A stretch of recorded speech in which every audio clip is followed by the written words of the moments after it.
There is a developing country with a rapidly emerging esports presence, and it's dramatically changing the cultural landscape.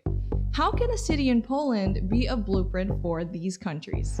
There's no way, Katie, you can't win Pro League like this! Esports has been thriving in developed countries like the United States, China, and Korea. They're the top earners in the business. The Philippines ranked 20th in esports earnings globally and recorded an average esports earning per player of $178,000. And the video gaming industry is the 25th largest market in the world by revenue, with earnings of more than $572 million. Gaming is more than just chilling after a long day. It's an actual career. Let's face it, growing up, video games, they were pretty much a rich person thing. If you grew up in a low-income family, chances are you could only play video games from a rich classmate or going to internet cafes. This is why esports was not as dominant in the Philippines, but a community was slowly rising in these spaces. Games such as Dota and LoL, which were bred in these internet cafes, started esports in the Philippines. Even having represented the Philippines in the world stage at this time, it still wasn't enough to bring in mainstream presence, and hence not making it into a stable career for a majority of people that wanted to take part. What was the catalyst for esports to become mainstream? The entire Luzon is under enhanced community quarantine. And more than 28,000 infected with coronavirus. Everyone was stuck at home, and one of the industries that absolutely popped off was the video game industry. This boom launched gaming and esports into the mainstream. Mobile gaming was perfect for the Philippine demographic, which racked in more players naturally. People were forced to also buy PCs for work, but let's be honest, it also doubled as a gaming PC. Companies started noticing and started sponsoring tournaments, and local celebrities turned into streamers and owners of their own esports teams. Esports has even been in the big screen. Gran Turismo was inspired by a gamer turned real-life racer, and even locally there are some movies in the works like Friendly Fire and GG that will be coming out this year. Some government officials started pushing for funding from the government, creating even more jobs in the back end and launching teams and talent in the international space. Not just that though, Filipino fans are amongst the most loyal in the world, and the social media presence is absolutely insane and gives really good numbers. But what is the state of Philippine esports right now? My name is Danny Rogacion, and I am the CEO and co-founder of Overdrive Studios. This is my 10th year in esports. I want to be honest about the state of the industry right now. A lot of people are very passionate, and a lot of people have been working in esports for a lot of years. I'm thankful I'm working, and most of my clients are actually not from the Philippines. But when I do work here, a lot of the payments get delayed to the point that we have to wait for a year at least to get it fully. But one positive thing I can really put into this is there's still a lot of very, very good people in the scene. A lot of the people who have represented the country, especially abroad, have come from the Philippines.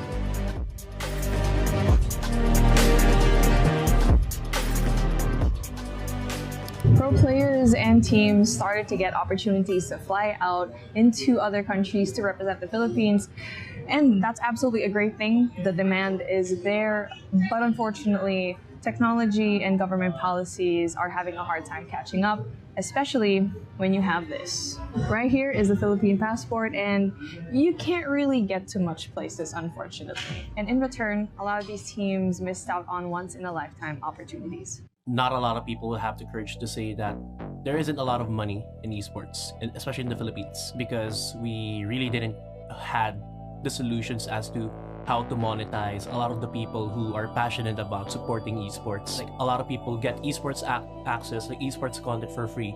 That's one of the reasons as well why we don't get a lot of like revenue in the scene.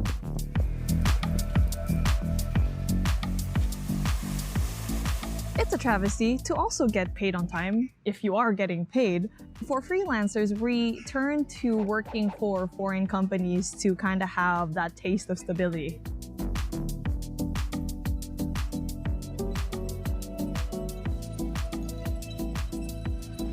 So your left more exclusive, and this King Squad is just having so much. Our internet is quite backwards. This is by far one of the biggest setbacks for esports players is the slower, unstable, and expensive internet for households. The Philippines has an average download speed of 32.37 megabits per second. That is just unheard of in this day and age, which puts us into the 100th place in global rankings. Meanwhile, neighboring countries such as Thailand and Singapore rank the top 3 with 220 megabits per second and 247 respectively. Ironically, these two countries charge around the same amount as companies here in the Philippines, so definitely there needs to be a way around it. Starlink has also been available in the Philippines and provides internet to areas that have unstable to non-existent connections from local ISPs. But the problem is, it's not that easy though for foreign companies to infiltrate the Philippines because of strict laws. That it was hard for outside people to actually, like people from international countries, to really support the scene because of like government restrictions. What they're doing is good in some ways, but for a lot of the other things, I don't think they have the proper knowledge to step in esports, like to step in and make laws for us. And this seems to be a theme for a lot of developing countries that need to find any kind of support from the government and usually just find that kind of monetary support from private companies. And this is where the interesting story of Katowice comes in. If you haven't noticed yet, I'm in Katowice, Poland, the esports capital of Europe. And this city used to be an industrial one. And it was until the local government really tried their efforts to bring in youth culture and tech that they decided, hey, an answer could very well be one thing: esports.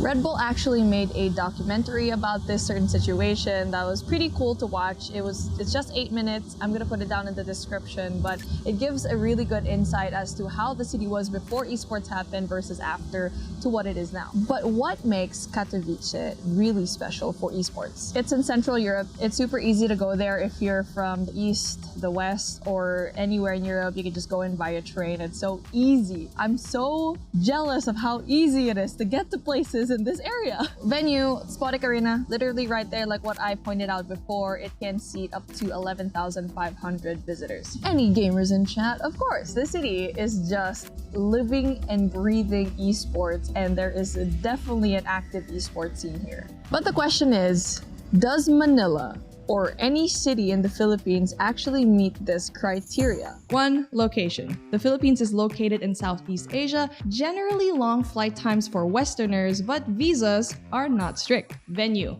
The Mall of Asia Arena seated 16,000 fans for Dota 2's Manila Major back in 2016 and was considered to be one of the best lands in the game for its energetic crowd.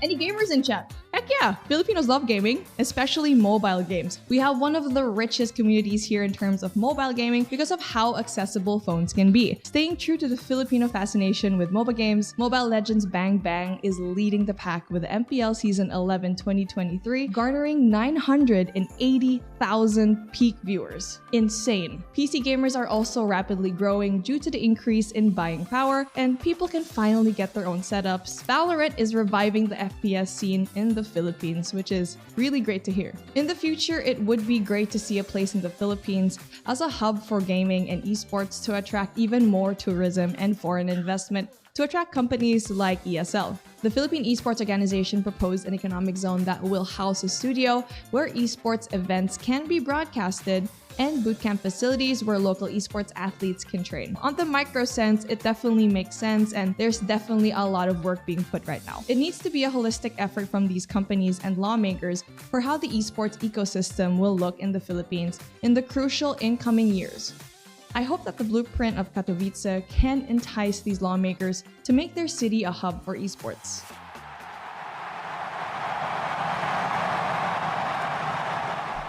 We covered a lot in this video, and there's still a lot of things that have yet to be said. And as I'm leaving with more questions than answers, I am hopeful looking at the pinnacle of esports, and it left me wondering if my hometown could ever be the same.